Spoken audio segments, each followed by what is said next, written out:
We can end TB. TB हारेगा, भारत जीतेगा।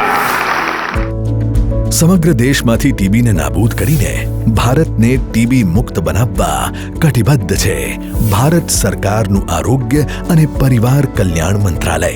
તારીખ 7મી ડિસેમ્બર 2024થી શરૂ કરવામાં આવશે દેશવ્યાપી 100 દિવસની સઘન ટીબી નિર્મૂલન ઝુંબેશ, જે અંતર્ગત ગુજરાતના આરોગ્ય અને પરિવાર કલ્યાણ વિભાગ દ્વારા ટીબીના નવા કેસ ઝડપથી શોધી તમામ કેસોની સારવાર શરૂ કરીને ટીબીથી થતા મૃત્યુદરમાં ઝડપથી નોંધપાત્ર ઘટાડો લાવી જાહેર આરોગ્યમાં સુધારો લાવવાના પ્રયત્નો કરવામાં આવશે। ચાલો આપણે સૌ આ જન આંદોલનમાં સહભાગી થઈએ, ટીબીના લક્ષણો જણાતા તરત જ તપાસ કરાવીએ અને ટીબીની સારવાર નિયમિતપણે પૂર્ણ કરીએ।